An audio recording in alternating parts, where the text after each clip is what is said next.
에베소서 1장 19절로 23절까지 우리 함께 읽겠습니다. 시작. 그의 힘의 강력으로 역사하심을 따라 믿는 우리에게 베푸신 능력의 지극히 크심이 어떠한 것을 너희로 알게 하시기를 구하노라. 그 능력이 그리스도 안에서 역사하사 죽은 자들 가운데서 다시 살리시고 하늘에서 자기의 오른편에 앉히사 모든 정사와 권세와 능력과 주관하는 자와 이 세상뿐 아니라 오는 세상에 불리우는 모든 이름에 뛰어나게 하시고 또 만물을 그 발 아래 복종하게 하시고 그를 만물 위에 교회의 머리로 주셨느니라. 교회는 그의 몸이니 만물 안에서 만물을 충만하게 하시는 자의 충만이니라. 오늘은 이 머리 대신 그리스도와 몸된 교회라는 그런 제목으로 말씀을 나누기를 원합니다. 우리가 19절에 있는 말씀을 보면 그의 힘의 강력으로 역사하심을 따라 이런 말씀이 나오고 있죠. 이 힘은 어마어마한 힘이죠. 이 힘의 강력으로 역사하심을 따라 믿는 우리에게 베푸신 능력이 지극히 크심이 어떠한 것을 너희로 알게 하시기를 구하노라. 여기서 나오는 이 힘은 어떤 힘인가, 어떤 능력인가, 힘, 강력, 능력, 그 다음에 크심, 이런 말들이 반복되고 있습니다. 여기서 얘기하는 이 능력은, 이제 우리가 18절에 보면은 너희 마음노를 밝히사 그 부르심의 소망이 무엇이며 성도 안에서 그 기업의 영광이 풍성이 무엇이며, 이제 사도 바울이 이런 기도를 하는 걸 볼 수 있었습니다. 먼저 기도하기 전에 감사하고 그 다음에 이제 구체적인 기도를 드렸는데 그 기도의 첫 내용이 17절에 나오는 이 지혜와 계시의 영을 통해서 하나님을 알게 해달라는 그런 기도였습니다. 그리고 이제 두 번째는 마음노를 밝히사 그 부르심의 소망이 무엇이고 또 성도 안에 그 기업의 영광의 풍성이 무엇인가, 이 두 번째 기도를 하고 있는 것이죠. 근데 왜 19절의 말씀이 중요하냐면은 우리가 하나님을 알게 되는 문제에 있어서나 또 18절에 나오는 부르심의 소망이 무엇인가를 아는 문제, 그리고 이제 그 영광의 풍성이 무엇인가를 이루는 데 있어서 이 능력은 절대적으로 필요한 능력입니다. 그러니까 여기 18절에 나오는 이 부르심의 소망이란 말은 쉽게 얘기하면은 하나님께서 왜 우리를 부르셨는가, 이걸 말하고 있거든요. 하나님이 부르심의 기대 혹은 하나님의 부르심의 소원, 하나님의 부르신 어떤 목적이 무엇인가, 그러니까 하나님께서 왜 우리를 구원하셨는가, 여기에 대한 부분이거든요.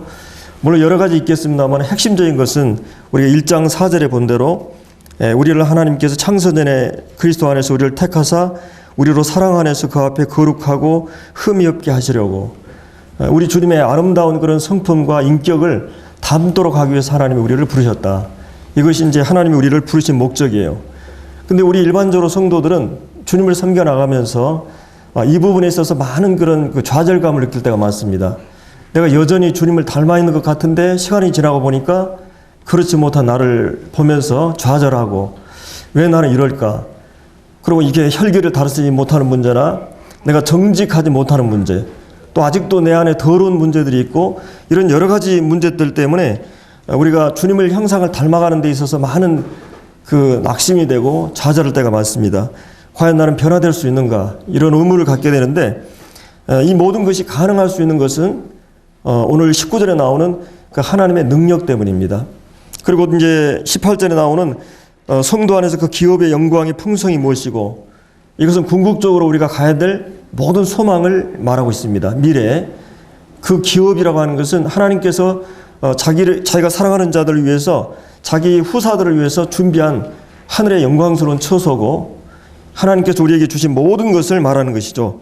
그 기업의 영광의 풍성이 우리를 기다리고 있습니다. 사실은 이제 이 서신이 쓰여질 당시에는 1세기 성도들은 정말 목숨을 걸고 신앙을 고백하고 믿음을 지켜왔어요. 이 믿음의 길을 가기 때문에 많은 이 박해와 시련을 겪게 됩니다. 이런 성도들에게 이 말씀은 굉장한 위로의 말씀이었어요.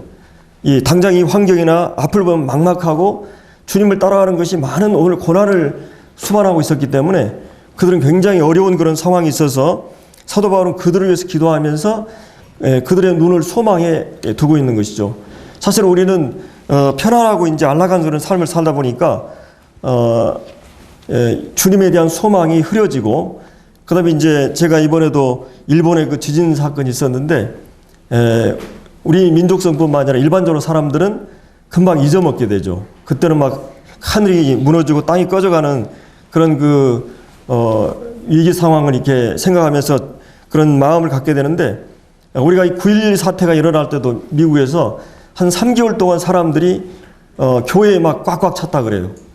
그리고 이제 그때부터 뭐 성공이니 축복이니 뭐 행복이니 평안이니 이런 메시지가 아니라 회개하는 메시지, 하나님 앞에서 우리의 경건을 돌아보고 막 이런 말씀으로 죄를 다루게 되고 하나님의 경고와 그런 심판에 대한 말씀을 많이 했다고 합니다.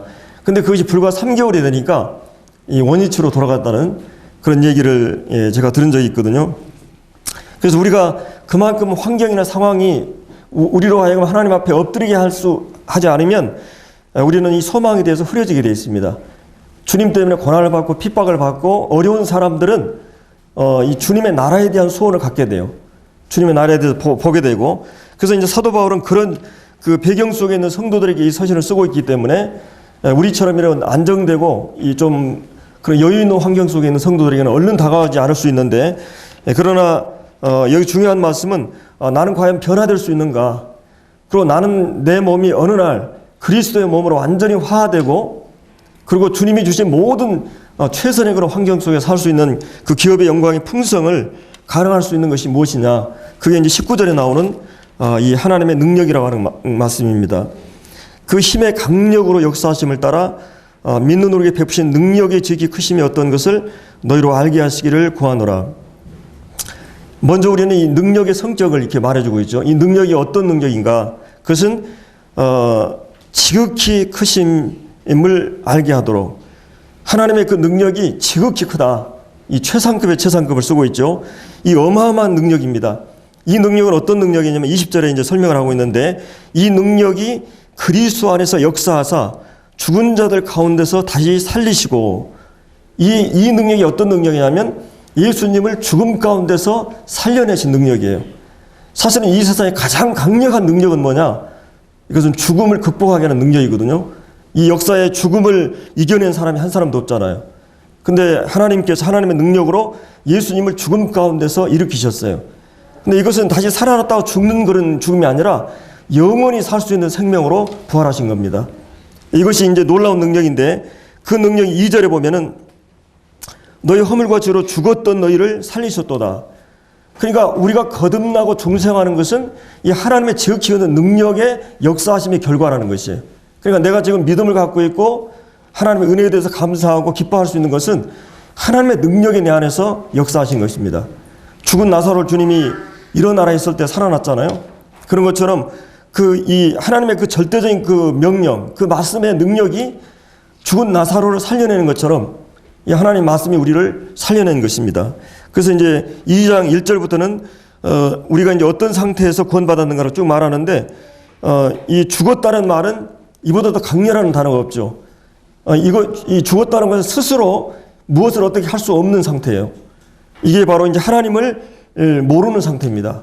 이 죽었다는 말은 하나님의 관계가 파괴되고, 이 2절에 보면 그때 너희 세상 풍속을 따르고, 물고기가 이제 물을 거슬러 올라갈 수 없듯이 죽은 물고기가 세상의 풍속을 따르고 공중 권세 잡은 자 이 마귀를 따랐고, 불순종 아들들 가운데 역사하는 영이라. 전에 우리는 다 우리 육체의 욕심을 따라 지내며 육체의 마음이 원하는 것을 하여 다른이들과 같이 본질상 진노의 자녀였다. 그러니까 우리는 우리 속에 있는 죄와 육체와 마음이 원하는 것을 하는 죄의 욕정과 그 죄의 노예가 되어 있는 상태고, 외부적인 환경을 추구하게 되고 사단이 끄는 대로 끌려갔었던 이 상태는 완전히 절망적인 상태입니다. 우리 스스로 어떤 것을 할 수 있는 상태가 아니에요. 그래서 하나님의 어떤 능력이 거기에 개입되지 않으면 살아날 수 없는. 근데 놀라운 사실은 19절에 나오는 이 어마어마한 하나님의 능력이, 우리가 이번에 이제 그 원자력의 방사능 때문에 이 세계가 초긴장을 하고 있죠. 이 체르노빌 그런 25년 전에 소련에서 그 방사선이 이 폭발이 돼가지고 이 기형을 제가 이렇게 인터넷 보니까 아이들이 하여튼 희한하게 이렇게 태어나는 걸 이렇게 보았거든요. 그래서 여기 나오는 이제 이 능력이라고 하는 것은 예를 들어 태양을 하나님 창조하셨는데 태양도 하나의 수소가 계속 폭발하는 거죠. 어마어마한 능력이 핵이 분열되고 융합되는 이런 과정을 통해서 열이 형성되고 그걸 통해서 이제 전기 에너지로 바꾼다는 그 얘기를 이제 잠깐 봤습니다. 근데 이런 그 원자력이 지구상에 얼마나 많은지 아세요? 440 몇 기가 있어요. 우리나라에도 21기가 원자력 발전소가 있는데 똑같은 이 핵이라고 하는 것이 이 나쁜 데 사용하면 핵무기가 되는 거고 이거를 잘 통제해 가지고 전기를 만들어내는 에너지로 활용하는 거죠. 하나님께 이제 이런 주셨는데 지구상에 450개 정도의 핵 원자력이 있다고 하는 것은 만약에 이번에 일본에서 몇 개가 터졌는데 지구가 비상에 걸려버리잖아요. 만약 핵전쟁이 일어나면 이 과학자들은 이미 지구가 핵으로 인해서 완전히 망할 뿐만 아니라 원자력이 붕괴가 되고 원자력이 폭발되면 이 방사능 때문에 지구 멸망은 쉽게 오는 것입니다. 우리 언론이 생각을 해봐도 상식적으로 생각해봐도 그렇게 되는데 이 과학자들은 이미 굉장한 좀 긴장을 하고 있는 거죠. 이런 이 에너지라고 하는 힘이라고 하는 것이 이 어마어마한 힘을 발휘하고 만약에 발전소에서 전기 발전소에서 이렇게 안 하면 우리가 지금 그 전기를 사용할 수가 없겠죠. 이런 많은 에너지들이 있습니다. 공장에서도 그 큰 공장들이 에너지 기계가 꺼져버리면 움직일 수 없게 되는 거죠. 근데 하나님께서 이 세상에 많은 에너지와 어떤 능력과 힘이 있어요. 근데 하나님의 힘은 하나님께로부터 모든 에너지가 왔기 때문에 어마어마한 하나님의 능력이 행사되고 있다고 하는 것이에요. 이 하나님의 능력이 여기서 이 하나님의 능력 어마어마한 그 능력입니다. 그래서 이제 주님께서 다시 주님을 죽은 자 가운데서 일으킬 뿐만 아니라 20절에 보면 이 하늘에 자기 오른편에 앉히사 그러니까 하나님께서 이제 왕이시지만은 마치 일본처럼 이 왕은 하나의 상징성을 갖고 있고 실권은 이제 총리가 가지고 있잖아요. 그러니까 하나님께서 모든 그 통치력을 아들에게 위임하는 자리예요. 그러니까 주님이 하늘과 땅의 모든 권세를 지시고 그 인간의 몸을 입으신 인성을 가지시고 그 인자됨이 높아진 것입니다. 이 구속을 완성했을 때. 그래서 이제 주님께서는 지금 어떤 능력을 갖고 있느냐? 사람들은 작은 쥐, 우리나라의 어떤 국회의원이 된다, 대통령이 된다, 얼마나 그 권력이나 힘에 대해서 못합니까? 근데 여기서 나오는 이 주님이 그 구속을 이루시고 서게 되는 앉아있는 그 자리는 이 천하 만물을 붙들고 계시고 모든 사람의 생사화복을 주관하시고 역사의 주권을 가지고 역사를 섬재하시는 어마어마한 능력이 주님의 손에 있어요.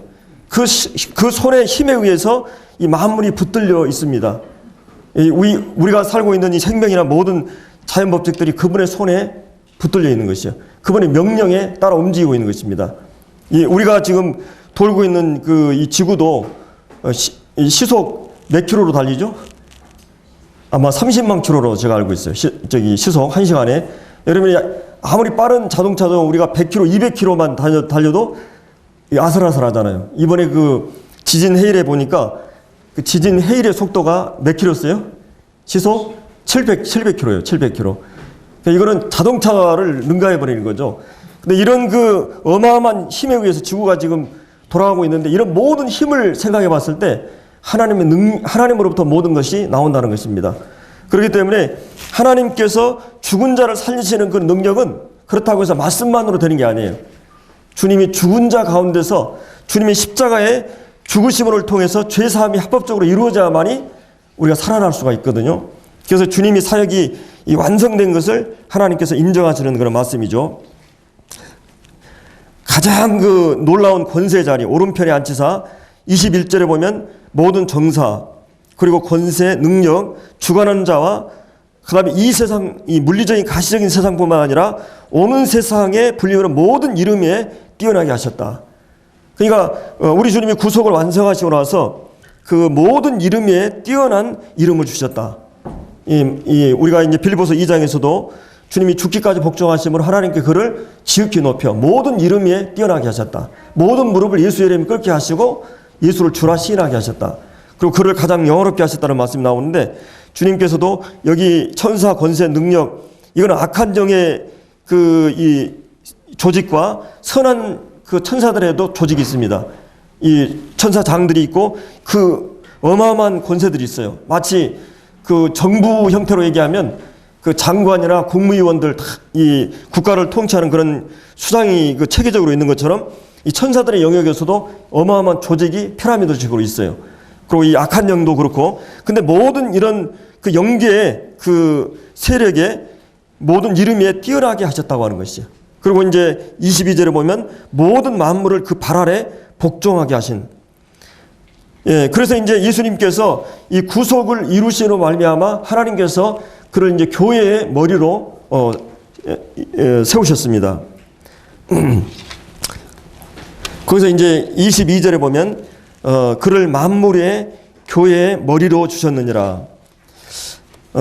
저는 이 말씀을 묵상하면서 제가 옛날에 한번 그런 얘기 했습니다만은, 미국에서 그 텍사스주의 한 농부가 그 이렇게 농사를 짓는데 어느 날 어떤 그 석유를 이렇게 채취하는 사람이 와서 여기 한번 그 유전을 한번 개발해 보면 어떻겠느냐고.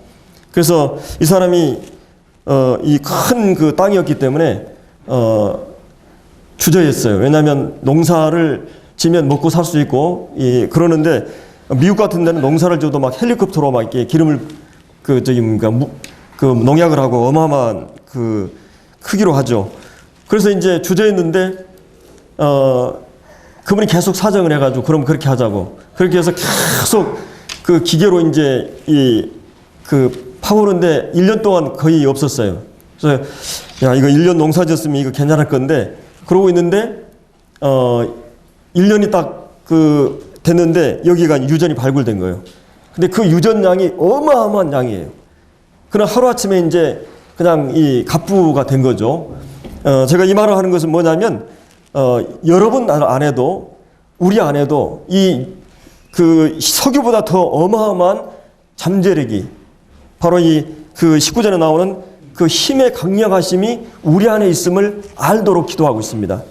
그리고 이제 제가 또 어떤 예화를 보니까, 오래전에 미국에서 미국의 이 월리엄 힐스트라고 하는 신문 편집인이고 언론이었던 사람인데, 이 사람 많은 그림을 이렇게 이 옛날에 골동품이나 미술품 것들을 이렇게 이제 모집하는 또 수집광이었어요. 근데 이 사람이 유럽 를 돌아다니면서 이 왕가에서만 사용되는 신기한 그런 도자기를 찾고 있었어요. 유럽을 다 돌아다니며 찾았는데 없었는데, 어느 골동품 상에 들어가 보니까 이 골동품은 몇 년 전에 제가 미국 어떤 사람한테 팔았다고. 그래서 이제 정보를 알고 수소문을 다 해가지고 가보니까 자기가 몇 년 전에 산 거예요. 자기가 가지고 소지하고 있는데도 자기는 그것을 모르고 있었던 것입니다. 우리가 지금 웃고 있지만 어때요? 우리 안에는 그 잠재력이 있다는 것이죠. 우리 어마어마한 능력이 우리 모두 안에 있다고 하는 것이죠. 이미 우리가 소유하고 있어요. 저도 가끔 이 책을 사다가 제가 책이 많아지다 보니까 제가 이 책이 좋으면 사는데, 사다 와가지고 보니까 집에 있어요. 그런 경우가 가끔 있거든요.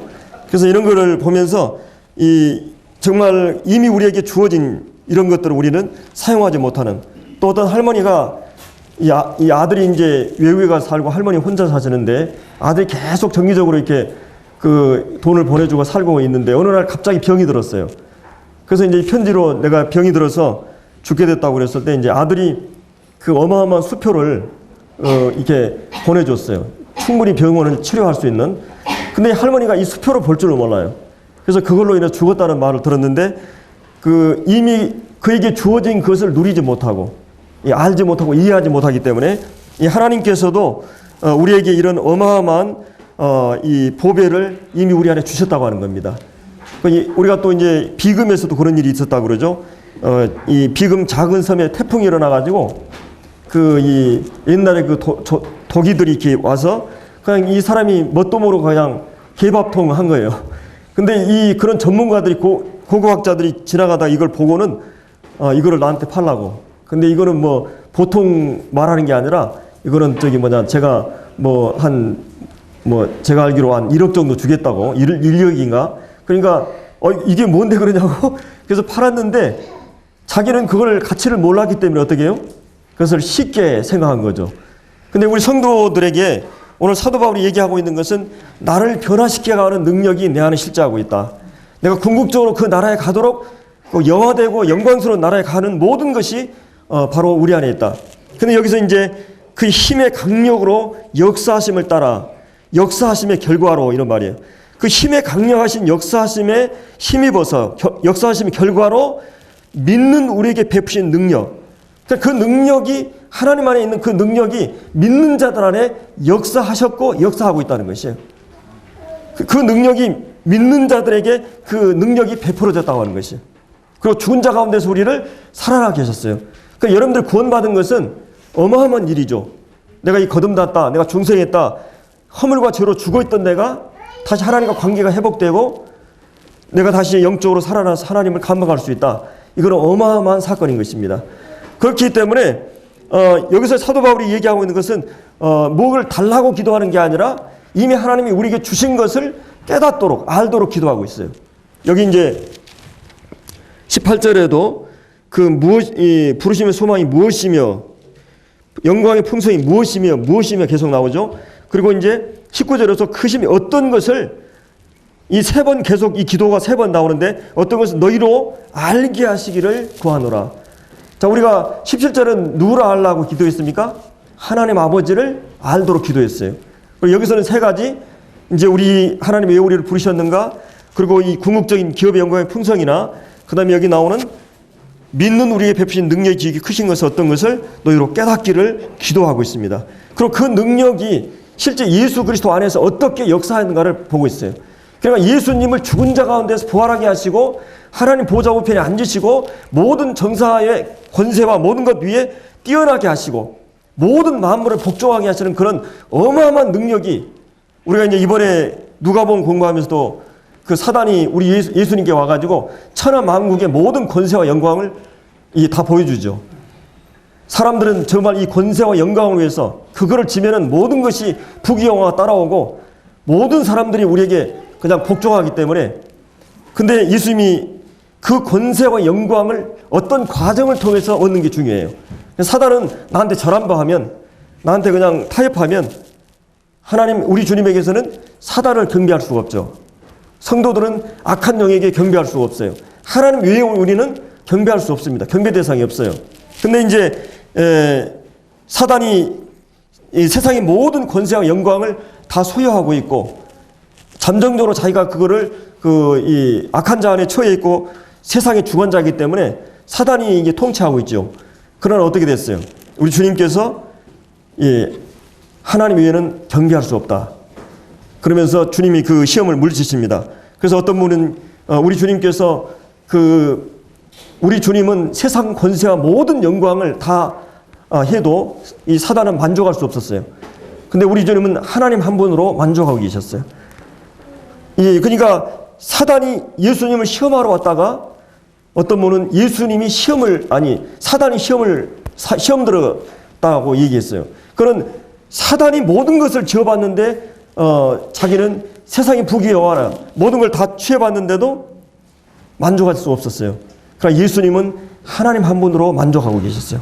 3위는 만족하고 충만한 상태에 있는 것입니다.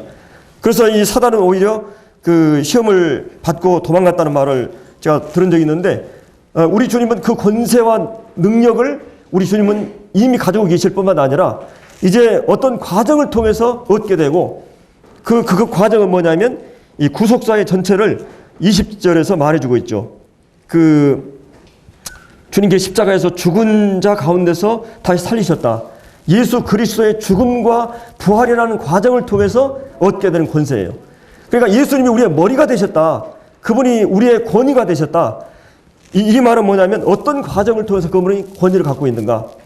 예를 들어서 주님은 힘과 권력과 무기와 천사들을 통해서도 로마를 제압하고 그 권세를 얼마든지 발휘할 수 있었어요. 그러나 주님은 그런 방법을 사용하지 않았습니다.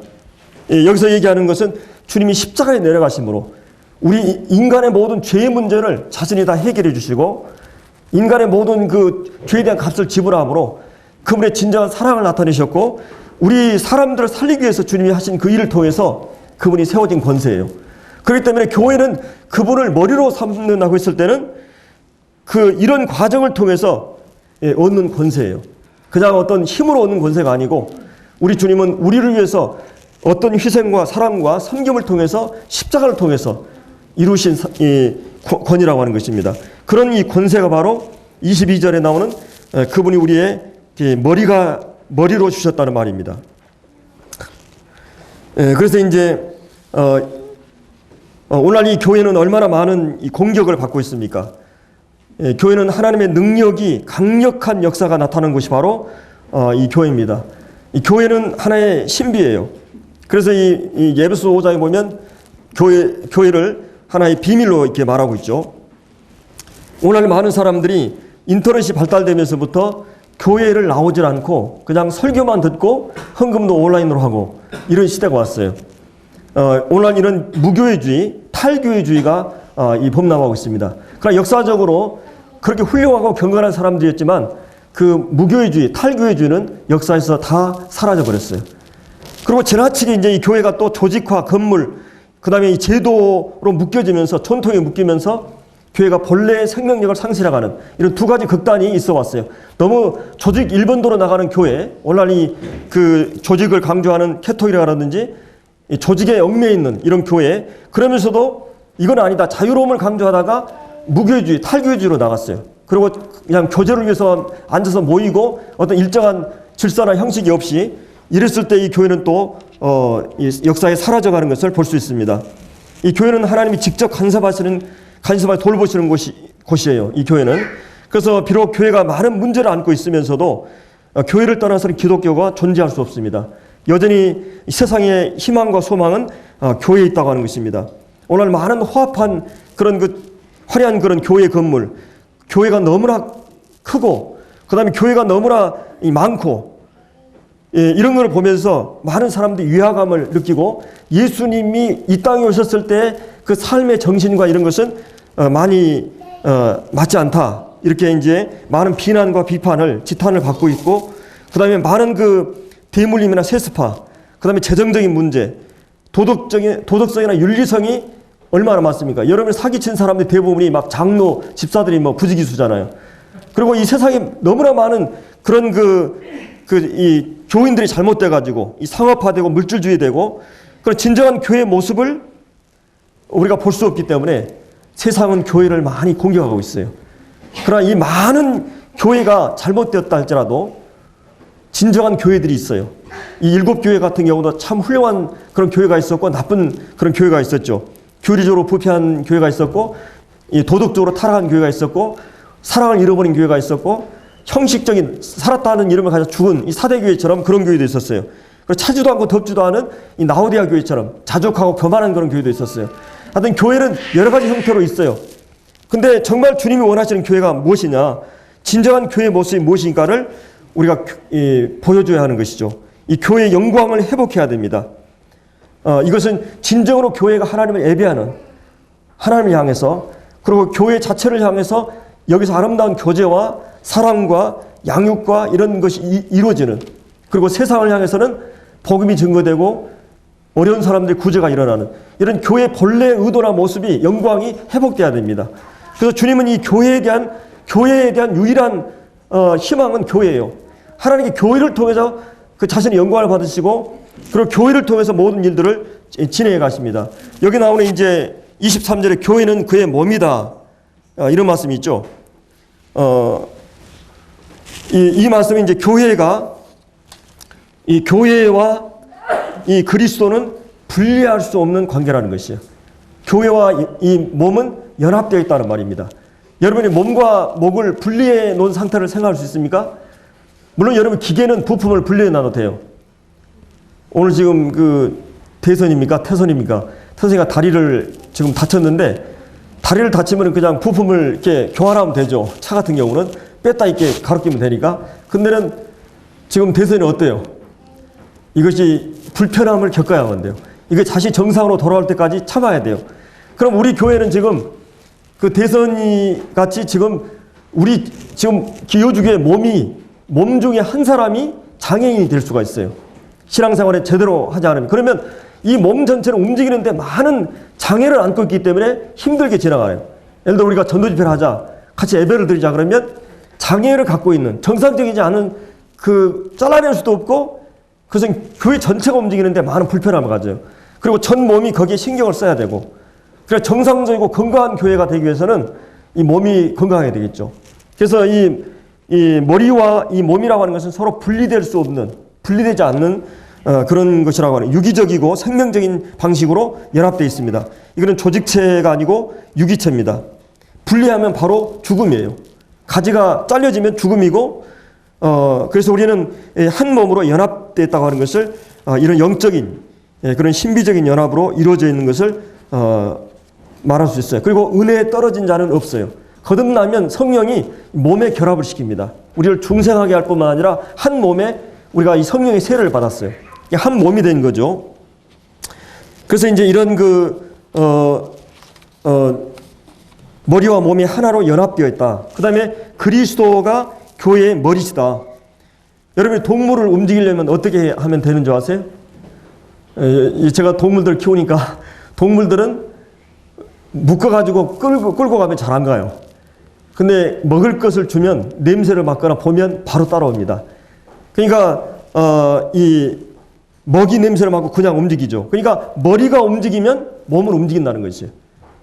머리가 움직이도록 하면 몸을 움직이게 돼 있어요. 그래서 이 사람 모든 생활에 이 머리에 달려 있기 때문에, 그래서 모든 사람은 배우는 일에 정보를 알기 위해서 이 전력을 하는 걸 볼 수 있죠. 주님이 여기서 22절에서 이 교회의 머리가 되신 것은 이 모든 책임을 내가 지겠다는 의미를 갖고 있어요. 모든 책임을 주님이 지겠다. 이 머리는 모든 책임자 있잖아요. 축구할 때 승패를 가리는 것이 바로 이 발을 잘못하게 되면 골이 들어가지 않아요. 어제도 제가 온두라스인가요? 축구하는데 4대0으로 이겼잖아요. 그러면 박주영이 발이 골을 넣었다고 그래요? 박주영이가 골을 넣었다 그래요? 네, 박주영이가 골을 넣었다 그래요. 그러니까 발이 잘못하면 머리가 욕을 먹어요. 발이 잘하면 그 사람이 잘 되는 거예요. 그러니까 머리의 지시를 잘 따르면 성공할 수 있죠. 이 교회도 머리의 뜻을 잘 따르면 모든 책임을 지겠다는 것은 모든 잘못도 내가 책임지고 모든 잘된 것도 주님이 영광을 받게 돼 있어요. 그러니까 이 교회라고 하는 것은, 교회가 몸으로 있다고 하는 것은 예수님이 이 땅에 오셨을 때 머리와 몸으로 성육신을 하신 것처럼 주님이 떠나고 나서 여전히 똑같이 주님이 머리가 되시고 교회를 몸으로 삼으셔요. 제2의 성육신이에요. 오순절로부터 지금까지 교회는 이제 성육신 상태에 있는 것입니다. 그래서 예수님이 이 땅에 계셨을 때 모든 은사가 주님의 몸 안에 있었어요. 우리가 이 교회가 은사가 막 300가지다 그러면 우리 주님에게 300가지 은사가 다 있었어요. 근데 이 교회는, 몸된 교회는 은사가 300가지가 모든 지체들에게 있다고 하는 것이에요. 그리고 또 이 예수님이 성품이, 그분의 그 하나님 되시며 모든 성품이 하나님 되심을 몸을 통해서 세상 가운데 드러내셨어요. 이와 똑같이 이제 주님께서 머리가 되셔서 몸을 통해서 세상 가운데 하나님을 증거하고 알리는 일이에요. 그래서 그렇기 때문에 이제 성령을 주신 거죠. 사도행전 1장 8절에 오직 성령이 너에게 임하시면 너희가 권능을 받고 예루살렘 온 유대와 땅까지 이르러 내 증인이 되라. 예수 그리스도의 증인이 되도록 주님이 우리를 부르셨어요. 그러니까 주님이 내 안에 거하시기 때문에 이제 우리는 세상 가운데 살아가면서 이 여러 가지 은사를 통해서 우리가 공급을 받고 또 여러분들 하나님이 어떠하심을 세상 가운데 그 덕을 선전할 수 있는 그런 위치가 된 것입니다. 그러니까 우리가 없이는 주님은 일할 수 없는, 주님은 하나님 보좌를 우편에 계시면서 성령을 보내셔서 이 몸된 교회 안에 거하시고 우리 각자 안에 성령이 거하셔가지고 하나님 되심을 세상 사람들 가운데 드러낸 일을 하신다고 하는 것입니다. 우리가 예를 들어서 자녀들이 잘못하면 부모에게 책임이 돌아가듯이 차 교통사고가 나면 그 차에 대한 책임은 차가 대신하는 게 아니라 그 운전자가 하는 것처럼 우리 주님이 교회의 머리가 되신 것은 모든 책임을 그분이 지겠다는 것이죠. 그렇기 때문에 우리는 그분의 말씀이면 그대로 받아들여야 돼요. 여러분들이 이 머리라고 하는 것은 이 신경계가 있어요. 그래서 이 머리가 중추신경을 통해서 그 모든 신경이 이 말초신경까지 작은 신경까지 다 연결이 되어 있습니다. 그래서 손가락이 막 움직인다든지 아픔을 느끼는다 모든 것은 이 신경이 다 연결되어 있다는 말이에요. 그러니까 이것은 마치 이 전기가 머리로부터 이렇게 주입이 되듯이 모든 에너지가 머리 대신 그분으로부터 흘러나오고 모든 소통이 우리가 전화 소통이 바로 그분에 이루어져요. 그렇기 때문에 주님으로부터 모든 것이 우리에게 전달됩니다. 하나님의 뜻과 말씀 모든 것이 전달돼요. 그래서 몸은 그 뜻을 다 수렴하고 따라서 그대로 움직이는 것이요. 자동적으로 움직이게 됩니다. 어떤 한 목표를 위해서 이 전체가 움직이도록 해요. 그리고 이제 그러기 위해서 하나님이 눈과 귀와 모든 정보를 수렴하고 판단하기 위해서 그렇게 해가지고 뇌에서 모든 명령을 내리니까 이 몸 전체는 그거를 위해서 한 목적을 위해서 이렇게 연합해서 움직여야 되는 거죠. 그래서 이제 이 생명의 그 교회 생명의 원천은 주님이 되시는 거죠. 그래서 모든 것을 그분에 의해서 공급받는 각 그 부분이 그래서 주님을 떠나서는 생명이나 에너지나 힘이나 모든 것을 얻을 수가 없어요. 그래서 이 교회의 머리 되신 그분을 통해서 그리고 그 예수 그리스도에 관해서 성경은 우리에게 말하고 있죠. 그리고 이제 여러분들이 머리가 지시하기 때문에 이 머리가 명령하기 때문에 모든 음식을 보양하게 됩니다. 그래서 여러분이 음식을 먹게 되면 입에서 씹게 되고 위장으로 가가지고 위장에서 이제 소화를 하고 또 대장, 소장으로 가서 그것이 이제 간으로 저장이 되죠, 영양분이. 그리고 이제 거기서 이 저장된 영양분이 이 심장의 피와 그 다음에 우리가 숨을 쉴 때 그 산소가 피를 나르게 되죠. 몸으로. 그래서 이 전 지체들이 나로 충만했어요. 여러분이 어느 것을 이렇게 자르거나 해도 피가 나와요. 머리의 생명이 모든 몸 전체에 다 있다고 하는 것이. 그러니까 예수님으로 충만해 있어요. 이 몸은. 그러니까 거듭난 사람만이 예수님의 생명을 갖고 있는 사람만이 지체가 되어 있는 것이죠. 그렇기 때문에 이런 머리의 지시에 따라서 크게 이 몸에는 이 머리와 심장이라고 하는 두 기능을 통해서 이 몸 전체가 살아나고 유지되고 있는 것입니다. 근데 이 모든 것이 머리에 의해서 이루어져 가요. 이런 것을 통해서 우리가 이 사도 바울이 고대 세계는 우리가 아는 것처럼 해부학이나 생리학에 대한 지식을 알고 있지 못했는데 우리가 놀라울 정도로 이 성경의 계시가 정확하게 이거를 설명해 주고 있다고 하는 것입니다. 온 몸의 각 지체마다 각 부분마다 같은 생명이 발견되고 인간의 몸은 하나라고 하는 것, 그것은 상호관계에 긴밀히 연합되어 있고 독립하여 존재할 수 없는 유기적인 그런 연합의 원리로 이루어져 있는 것입니다. 그래서 외부적인 어떤 교파를 통합하자, 우리가 서로 모이자 해가지고 종교 통합하자 이래가지고 통합이 된 게 아닙니다.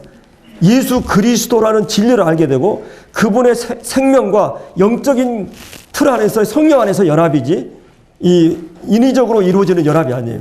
거듭나게 되면 머리에 붙어 있으면 연합은 자동적으로 이루어지게 되는 것입니다. 그래서 우리가 마지막으로 여기 23절에 교회는 그의 몸이니 만물 안에서 만물을 충만케 하시는 자다. 그것은 교회는 그의 몸이기 때문에 이 만물을 충만케 하는 일을 먼저는 교회가 그리스도로 충만하게 되죠. 사실 이 본문을 에베소 4장 7절부터 16절까지 설명해 주고 있어요. 우리가 그리스도의 장성한 분량에 충만한 데까지 이르는 그런 모든 은사를 통해서 교제를 통해서 이 교회가 몸이 세워져 가는 것을 말씀해 주고 있거든요. 그래서 그리스도로 충만해지는 이것은 가득 찬 것을 말해요. 충만은. 그리고 이 풍성이라는 말이 많이 나와요. 이 에베소서에는. 그래서 이 하나님의 속성과 능력을 은혜들이 몸 각 지체에 충만히 인식되고 신의 하나님의 성품이 우리를 통해서 세상에 나타나게 되는 거죠. 그래서 몸은 하나이면서도 여러 지체로 이루어져 있습니다. 그래서 너희는 그리스도의 몸이요 지체 각 부분이라. 그래서 주님의 이 생명이 우리를 통해서 드러난다고 하는 것입니다. 그래서 우리가 머리와 이 몸은 분리될 수 없는 긴밀한 연합 가운데 있다고 하는 거. 그래서 내가 의지적으로 내가 이 교회와 상관없다고 해서 떨어진 게 아닙니다. 이 우주적 교회 안에 거듭나게 되면 한 몸으로 우리는 속하게 돼 있어요. 한 몸 안에 지체가 되어 있는 것입니다. 이거 이제 빼도 박도 못하는 이런 관계로 그리스도와 우리가 연합되어 있고 또 교회가 각 지체들이 서로 연합되어 있고 그 머리로부터 모든 것이 우리에게 공급이 되고 이 머리의 통제를 받고 있어요. 그래서 이 교회는 그 어떤 사람이 머리가 아니라 바로 그리스도가 머리입니다. 교황이나 황제나 왕이나 목사가 이 머리가 아니에요.